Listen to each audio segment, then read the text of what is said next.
Яг л бидний хүссэн, яг бидний төсөөлсөн хамгийн амьдралын бүр хамгийн нэг юм нандин өдрүүд тэр үед өнгөрөх ёстой юм болов гэж боддог.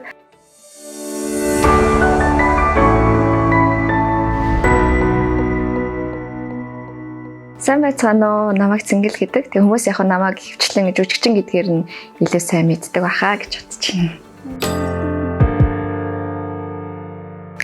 Хорин бол одоо хүн нөгөө нэг анхныхаа хүүхдийг төрүүлдэг, те гэрэлтэй батлуулдаг.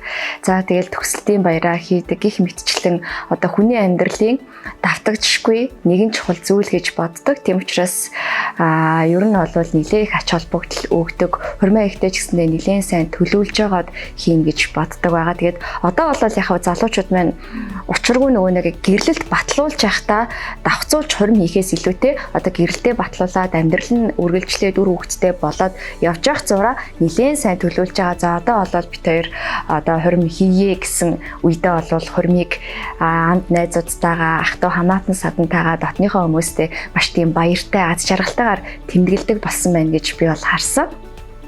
Бидний нөгөө жоохон багтчин болохоор хүмүүс одоо ах эгч нар маань бол жишээ нь гэрэлтэй батлуулж явахдаа хийгээл тэгэнгуутаа тэрнгээрээ болохоор одоо урьсан зочдоосоо баг ингээд шархаа нөхөж гэдэг юм уу нэг тиймэрхүү айгу эдийн засгийн юм одоо бас нэг мөнгө олох хэлбэрч юм шиг байдлаар хийдэг байсан болвол тэр нь бас мэдээж өөрсөнд нь тодорхой хэмжээний санхүүгийн нэлийн дарамттай байдаг байсан баг гэж бодож байгаа. Одоо бол урьсан зочдооч тэртэй учиргүй одоо шархаа нөхөн тэрнээс тийм юм аавна гэхээс илүү зүгээр л одоо хос хоёр өөрсөндөө зориулж хорим хийдэг болсон илүү таалагдж байгаа. Үзэл бодол илүү өөрчлөгдсөн гэх юм уу?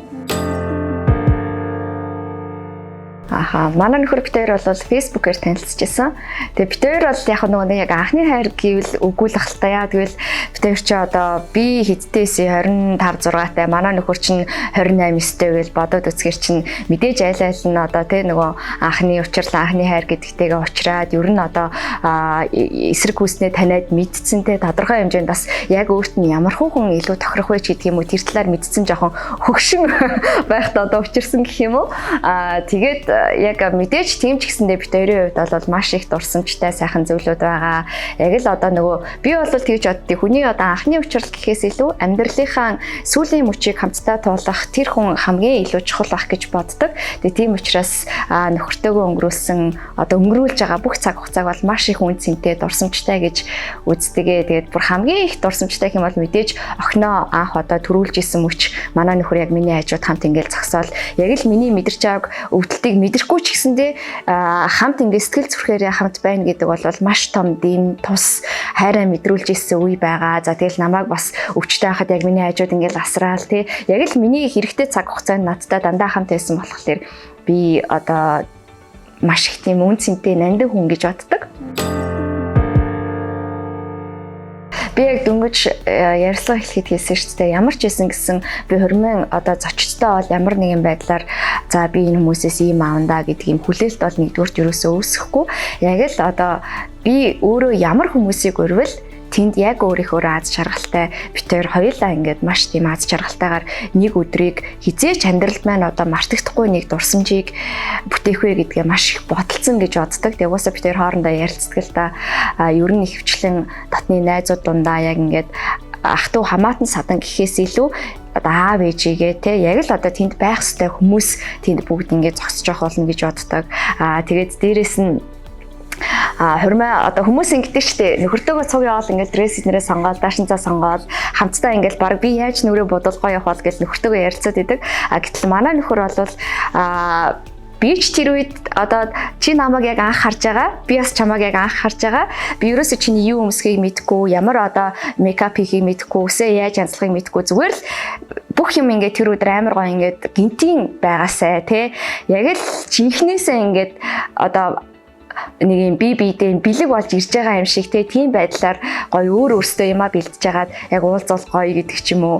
Тэгээд дээрэс нь болохоор одоо нөө бид нэр 2 хүүхэдтэй болсон шүү дээ тий. Тэгээд хүүхдүүдээ гоё ингээд аваад давхар бас ер нь аялах журмаар хийвэл зүгээр юм болов уу гэж хоорондоо ярилцаад байгаа. Тэгээд хамгийн гол нь санхүүгийн дарамт өөрсөндөө учруулахгүйгээр л нэг гоё хорим хичээл гэж бодоод байгаа юм. Яагаад тэгэхээр ер нь хорим эргээд ботход эн чинь бас жижиг төсөв биш шүү дээ тий. Магадгүй одоо байрч авах хэмжээний мөнгөөр бид нар хурим хийж байгаа учраас энэ өөрөө эргээд яг л бидний хүссэн, яг бидний төсөөлсөн хамгийн амьдралын бүр хамгийн нэг юм нандин өдрүүд тэр үед өнгөрөх ёстой юм болов гэж боддог. Тэгэхээр маш их л ер нь төлөвлөн л гэж бодд юм да.